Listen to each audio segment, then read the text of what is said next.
Venom, Let There Be Carnage wreaked havoc in the box office over the weekend. DC Fandome dropped his lineup, and Ben Affleck had a couple of words to say about the Flash film. Let's talk about it. Welcome to the house.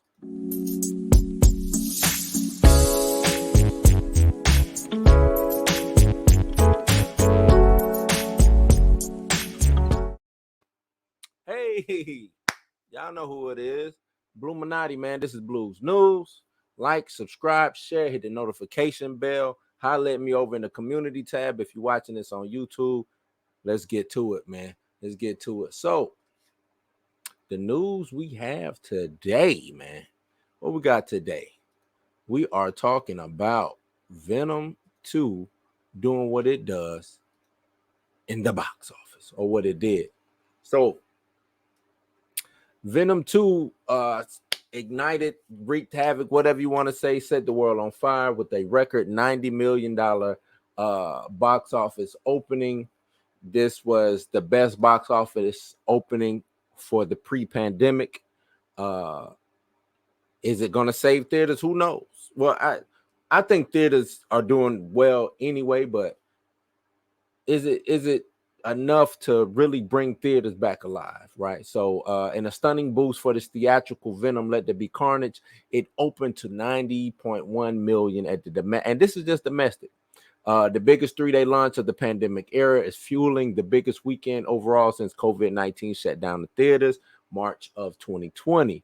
For the first time during this crisis, the domestic box office revenues came in less than 15% behind the same weekend in 2019. On the same weekend 2 years ago, superhero sensation Joker opened at 96.2 million. Venom 2 marks the second best October launch of all time, behind that film, indicating that the movie-going returned to some semblance of normal over the weekend.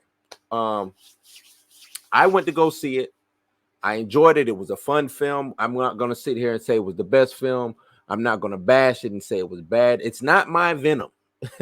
as a comic book fan, Venom fan, it's not my Venom.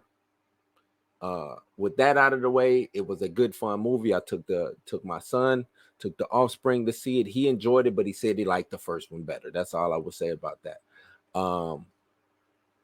Venom 2, made by Sony in association with Marvel. It came in 25 million to 30 million ahead of expectations and became the first sequel of the pandemic era to clock in ahead of its first film, in particular series. Because Venom back in the day, it opened at 80 million in 2018, if I remember correctly. This follow-up released exclusively in cinemas versus going simultaneous on VOD or streaming service, which I think that's what's, to me, a lot of people saying the data isn't there, but to me, that's what's making the difference. We're seeing these films that don't have the sister or the brother streaming service. They get the exclusive theatrical window that's needed to make box office headway. A smaller theatrical window means that now, after that 45-day window, it can go to the VOD, it can go to the streaming services and make some more money over that way for those who don't want to risk going out to the theaters in the pandemic or whatever. So I think it's a win. I think, you know what I'm saying? I think it's a win. This is another strong example that people need to get out of their homes for an immersive entertainment experience. The Cinemark CEO, Mark Zority, said in a statement, Black Widow was the previous record holder for the best 3-day opening of the pandemic era with nearly 81 million. Marvel. Over the Labor Day, Marvel and Disney Shang-Chi of the Legend of Ten Rings set a new pandemic era benchmark, opening at 94.7 million over the 4-day Labor Day weekend frame. It earned 75.4 million over the first 3 days of that long weekend. We have No Time to Die coming up, which opens up in the U.S. and in Canada on October the 8th. This weekend, the 25th Bond movie raced to a better than expected foreign launch of nearly 120 million, the best showing of the pandemic era without China. So without China, No Time to Die, James Bond over there wreaking havoc. So it can probably do another, probably close to 100 million over here, if not more, because it's James Bond, and James Bond is just that staple. You know what I'm saying? Venom 2 made the headlines in its first foreign market, Russia, when opening to 13.8 million,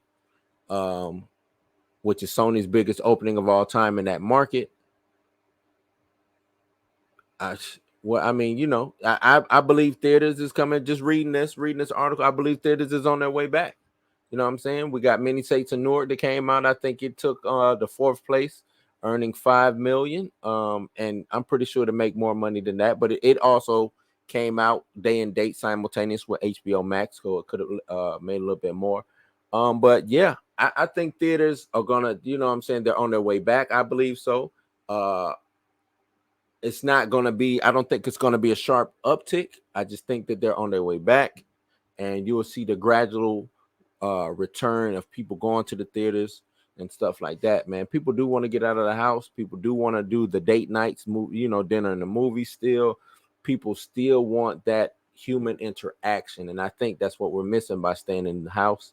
And I think being out and about, and please don't label this as misinformation, but I think being out and about and around people, it boosts people's morale, boosts people's spirits, and it helps with your immune system. You know what I'm saying? Because your immune is still attached to your mind, and if you're depressed and if you're not around your loved ones, it can bring your mood down, which allows you to become sick. So yeah, that's how I feel. That's what I believe. So Venom 2 caused damage in the box office. Shout out to Sony, shout out to Marvel, man. Up next, we have the DC Fandome and their announcement. So DC Fandome has the full list of everybody that's coming. This will be its second year that DC Comics and DC Entertainment has done their, I guess this would be kind of like a convention or an announcement of such. The DC Fandome 2021 has a lot of big exciting things going on. We got the debut of the first trailer, the Batman reboot. I think that was last year. So hopefully we'll get another trailer. We got projects like Aquaman 2, Black Adam, Batman, the Cape Crusader animated series. What else we got? Did I say Black Adam? Oh yeah, I already said that. So it's a lot of DC stuff coming. Can they get it right? The hype surrounded DC Fandome last year, they really didn't capitalize on it. So on the movie front, we got the Batman, Aquaman and the Lost Kingdom, Black Adam, and Shazam: Fury of the Gods. Major stars from those will be in attendance, which means that celebrities like Robert Pattinson, Dwayne "The Rock" Johnson, Jason Momoa, Zachary Levi, Pierce Brosnan, any of those people could be attending DC Fandome. On the television side, we got the Arrowverse, which will represent the stars like Grant Gustin from The Flash, Tyler Hoechlin, Elizabeth Tulloch from Superman and Lois, or Supergirl star Melissa Benoist, who she's completing her final run of that franchise. You got DC Animations, Callie Kuko, and major stars of DC's Harley Quinn will be there also. Bruce Timm should be there. So John Cena, you got the Peacemaker, James Gunn could be there. Tara Strong, who voices Harley Quinn in the video game from Justice League. Like it's a lot of talent, man. I'm not gonna read through all of these because it's a lot, but it's a lot of talent. A lot of talent that should be showing up for DC Fandome. I think you're gonna be able to watch it online, which also makes it dope. So if you can, I'm gonna try to watch in the line and give you guys the deets, so to speak, on what's going on. But it's a lot of people, man. We're living in exciting times, even though it seems not so exciting. Well, we're living in exciting times, man. Real different. A lot of things have changed. It's not the same situation as before. And let's go out and support this DC Fandome, especially if you're a DC fan. If you're a comic book fan, support DC Fandome so you can see what's going on, man. It seems like we got a lot of things happening, a lot of things going on the DC home front. So, yeah, that's that.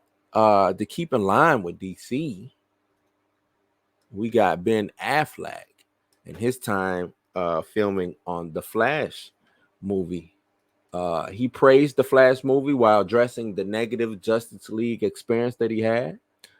We all know that it was a troubled production in 2017's Justice League. It's kind of hard to forget the original director, Zack Snyder, having stepped down and then being replaced by Josh Whedon, resulting in the film being a total mess. Just, that's how you can really explain it.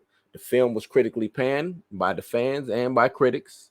It didn't stop there. You had reports of unprofessional behavior from Josh Whedon. Ray Fisher came out with his endless crusade against the film. Gal Gadot's reports of her career being tampered with by Whedon also. So everything seems involving with that movie was unpleasant. And this was something that was made clear by Ben Affleck, who played the Cape Crusader. And it seems like maybe his days of playing Batman, The Dark Knight, is over with. But it's come to surprise that the actor revealed that he will reprise the role of the Batman in this upcoming Flash film. So he's coming back as Flash to play Batman again. So he talked about the Flash. He said it was really lovely. He had a great time. I'm gonna read a quote that said it was a really nice way to revisit that as a prior experience. Because on the Justice League, it had been difficult. The Flash was really lovely, really fun. I had a great time. I'm probably under some gag order that I'm not even aware that I probably just violated, and I'm now going to be sued.